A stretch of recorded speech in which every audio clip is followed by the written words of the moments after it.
এই ব্যাগটা, এই খাতাটা, এই ছোট্ট জুতা জোড়া 1 বছর আগেও এগুলো ছিল একটি সাধারণ স্কুল দিনের অংশ। কেউ জানতো না সেদিনের ক্লাস শেষ হবে না ঘন্টা বাজিয়ে, শেষ হবে বিভীষিকাময় আগুনে। এই উপস্থিতির খাতা জানে সেদিন কে কে ক্লাসে এসেছিল, কিন্তু সে জানতো না সেদিনই কিছু নাম হয়ে যাবে শেষ উপস্থিতি। One parcel, more ways to send. Pathao Parcel has expanded. Explore the new parcel. এই শ্রেণীকক্ষে আগুন লেগেছিল শুধু কাঠ আর ইটের গায়ে নয়, আগুন লেগেছিল অনেকগুলো পরিবারের স্বপ্নে। 2025 সালের 21শে জুলাই দুপুর 1:15 বাংলাদেশ বিমান বাহিনীর একটি যুদ্ধবিমান বিধ্বস্ত হয় মাইলস্টোন স্কুল অ্যান্ড কলেজে। কয়েক সেকেন্ডের মধ্যে আগুন গ্রাস করে একটি ভবন, আর থেমে যায় 36টি প্রাণের স্পন্দন। ট্রমাটাইজড হয়ে আছি আমরা এখনও, এটা চাইলেও ভোলা যায় না, কারণ প্রতিনিয়ত আমরা এখান দিয়ে আসতেছি যেতেছি, আমরা ক্লাস করি, তো আমাদের এই জিনিসটা দেখলে আমাদের বারবার ওই জিনিসটা মনে হয় সেদিনের কথা, যে কে হঠাৎ করে কে হয়ে গেল কি থেকে। আমাদের ছোট ভাই বোন, আমাদের টিচাররা ছিল, অনেক গার্ডিয়ান ছিল 2-3 জন। তো আসলে এটা একটা আনএক্সপেক্টেড ঘটনা, এটা আসলে চাইলেও ভোলা যায় না। 1 বছর পরে এখনও যখন টিচাররা ক্লাস নিতে আসে, তখন হচ্ছে তারা জোরে কোনো শব্দ শুনলে, ইভেন স্টুডেন্টরাও কোনো জোরে শব্দ শুনলেই তারা হচ্ছে কান ধরে রাখে বা অনেক ট্রমাটাইজড ফিল করে।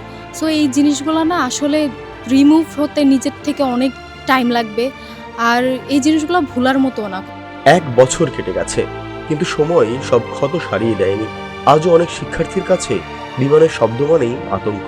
একটা বিকট আওয়াজ, একটা আগুনের শিখা ফিরিয়ে নিয়ে যায় সেই দুপুরে। ভয় কাজ করে, একটা আতঙ্ক কাজ করে যে হঠাৎ যদি আবার কিছু হয়ে যায়, কারণ আমরা গত বছর প্যারেড করেছি, এটার বেশি দিন আগে আর প্লেন দুর্ঘটনাটা হয়নি।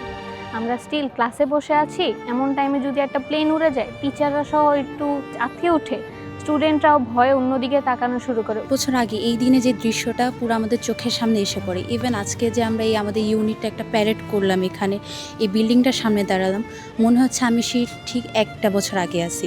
তখন প্লেনটা যেভাবে পড়েছে, আমাদের ছোট ভাই বোনরা ছুটাছুটি করছিল, মনে হচ্ছে যে আমি আমার চোখের সামনে সেই দৃশ্যটাই পুরোপুরি দেখছি। একটা বাবা মা একটা নিজের সন্তানকে হারিয়েছে, এটা তো অনেক বিশাল কিছু, তাদের একটা সম্পদ। তারা শুধু ওই তার সন্তানের যে স্মৃতি আছে ওইগুলা নিয়ে আছে এখন পর্যন্ত। একটি স্কুল শুধু ইট পাথরের ভবন নয়, এখানে জন্ম নেয় স্বপ্ন। এখানেই শিশুরা প্রথম ভবিষ্যতের ছবি আঁকে। কিন্তু সেই স্বপ্নের দেয়ালে 1 বছর আগে আগুন লেগেছিল। আজও সেই আগুনের স্মৃতি বয়ে বেড়ান শিক্ষকরা। আজও অনেক অভিভাবক সন্তানের হাত আরো শক্ত করে ধরেন। ভয়ানক সাউন্ড করে যায় আকাশ থেকে, তখন ভিতরে একটা ভয় কাজ করে এবং মনে হয় যেন বিমানটাকে আমাদের এরিয়া ছেড়ে গেছে। প্রায় 3 মাসের মতো সময় আমার রাতে ঠিক মতো ঘুমেই হতো না। খালি বাচ্চাগুলো যে লাশ পড়ে আছে এখানে সেখানে, সেই জিনিসগুলোই মনে হয় যেন চোখে খালি ভাসতো।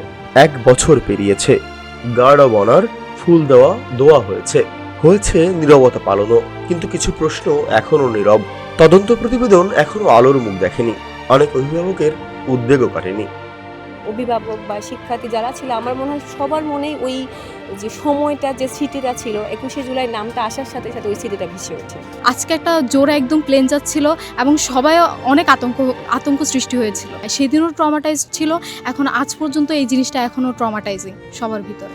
সময় 1 বছর এগিয়েছে, ক্যালেন্ডার বদলেছে, কিন্তু কিছু শ্রেণীকক্ষ আজও যেন অপেক্ষা করে। কিছু বেঞ্চ আজও খুঁজে ফেরে তার পুরনো মুখগুলো।